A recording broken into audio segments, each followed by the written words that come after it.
Hi, my name is Alyssa Calhoun, and I will be doing my library assignment on Songs of the Dead, Volume 1. Songs of the Dead, Volume 1 is written by Michael Christopher Herron and Andrea Ford. The artist is Sam Beck, and the letterer is Inward Design. The publisher is Vault Comics, and there's 144 pages, and it is a graphic novel. There are many characters that are actually in the graphic novel. I decided to go with the ones who I felt were more important to the story. And Bethany is the main character, and she's I probably will butcher this, but necromancer who wants to help people, dead or alive. A necromancer is someone who can bring back the dead in some form. Emery is a young boy who was murdered, and Bethany brought him back to life to help him. He was found on a missing poster. Alessar, she's considered to be a warrior and the town drunk. Barnabas is an old friend of Alessar, who some might consider to be a celebrity. And Garvron is also a necromancer like Bethany, and he wants to save her. I could have this completely wrong, but I saw Act 1 as being pages 1 through 39, and it introduces the main character, Bethany, as well as the missing boy, whose name was Emery. She finds the poster, and she decides that she's going to go out there and go find him, but not take the reward. She just wants to be there to help. I wasn't entirely sure of what town she was in, because if you look at the poster, it says like Line or something like that. But later on, I saw she might be in the town Alavish, and she mentioned to other people in the beginning that she's a traveler. Bethany finds the missing boy, but he is dead. He's been shot with an arrow through his eye. She then uses her powers to bring him back to life. She wants to help him, so she asks him to lead her to the men who murdered him. So both Emery and Bethany are hit over the head and captured, and they are put in a cell. While in that cell, she tells them that a few months ago her parents were accepting of her powers, so she left home and have been on the streets ever since. Sometimes she has money for a place to stay, other times she doesn't. Emery noticed the man who has killed him, and Bethany is taken away while Emery literally removes his arm to break free.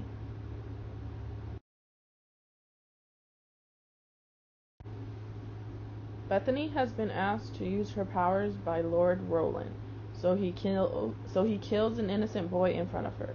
She refuses, so she is brought back to her cell, but Emery is no longer there.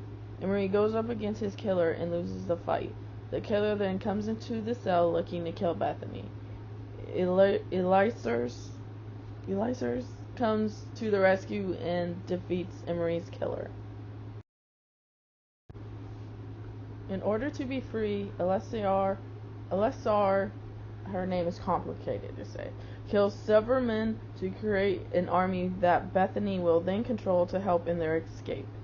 They find Lord Roland, and Bethany has her army turn him in for the murder of Emery, but does not want the reward.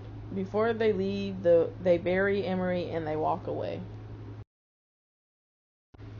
In the beginning, they didn't really mention the year, or at least I didn't see what the year was. But for the beginning of Act 2, which started on page 40, they mentioned that the year is 1032 BE. I don't know what BE stands for. Alessar is causing chaos at the bar that they are in. She is refusing to pay her tab, and she is running her mouth. Bethany then gives all her money to the bartender, or possibly owner, it wasn't really classified, and a little extra so that they could stay there for the night. In the morning, some men appear wanting to attack Alessar for her comments about his mother. Later in the night, which I actually thought was pretty funny, later in the night it is revealed that dead animals follow Bethany around, and she feeds them even though they are dead. She doesn't want them to go hungry. I found that to be extremely sweet and also made no sense because how do they eat if they're dead but they're also alive or awakened? Bethany tells Alessar that she is looking for the Covenant and people more like her because it was something Emery suggested. Roland had promised to help Alessar find something, which is why she was working for him. They travel to a different town looking for another necromancer. Emery has risen again, but he is now glowing red, and Tristan's will is now looking for Bethany. Guvrin, I think is how you say it, has found Bethany, is willing to take her to see the Covenant, but she must leave now. She doesn't want to leave her friend behind, so she leaves him instead. Gavron comes back to find Bethany while back in Carrington. Do not know how to say that either. A townsperson is mistaken for Bethany and is sentenced to death. Emery finds Alessar and asks for her help on saving Bethany. Emery is murdered yet again, but it's what he wanted to happen so that he could break free from the control he was under. The townspeople then begin to fight for their town back after Tristan's will held them hostage, but with the help of Bethany and Alessar.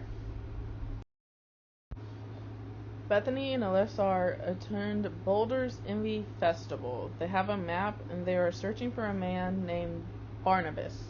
When they find him, he's surrounded by young fans asking him a million questions. One of them even believes that he is his son. He seems pretty full of himself and lies just so he could keep telling stories about himself. Bethany is then asked to leave and is told to enjoy the festival. She doesn't want to leave the map with him, but ends up doing so. It turns out to be a trap, and Alessar is stabbed by Barnabas' squire. Bethany is attacked in a library while looking through the books. Alessar is dying but is able to fight back and kills her old friend Barnabas after he explained his motives. Bethany gets away from the library and goes to a temple. The squire follows her and attacks her. Bethany awakes to death to help her fight while being attacked. The skeletons tear the squire apart and Bethany walks out in guilt. She finds Alessar on the brink of death, and the story ends with her using her powers and asking for forgiveness. The story is about Bethany and her journey of wanting to be a hero. It follows her after she left home after being rejected from her family. She wants to save her people and have everyone understand that necromancers are not bad people and they can do more good than harm. Her mentions of helping people is brought out throughout the whole story. For me, it was easy to find the beginning, middle, and the end. I don't think I found a moment in the story to be confusing. Even though I didn't like the resolution because I was rooting for both Bethany and Alessar, I understood why it had to happen. The transitions were easy to follow. There were some panels that had no bubbles or text, but the pictures told the story, so I didn't mind it.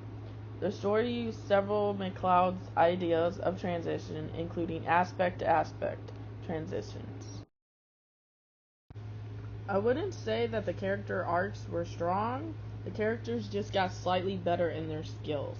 Bethany used her powers better and fought more. Later on, Alessar didn't drink as much as she did in a few scenes. To me, Bethany was always a hero and looking out for people she cared about, even if she just met them. I 100% would recommend this to friends and family. I don't really have many friends and family that read graphic novels. There's, I think, maybe my niece does, but not this type of story. I was extremely interested in it, even from just reading what it was about, and I'm definitely going to finish the series. I noticed that some of the bubbles would change colors when the dead was talking. At first, Emery's was gray, then when he first came back, they turned to be red and black when Valgros was controlling him. His outline was also red under his control. In the beginning, the blood looked a bit brown, especially when you saw Emery was split in half. I can't really find a fun fact for the story, so I'm not going to add one, but thank you for watching.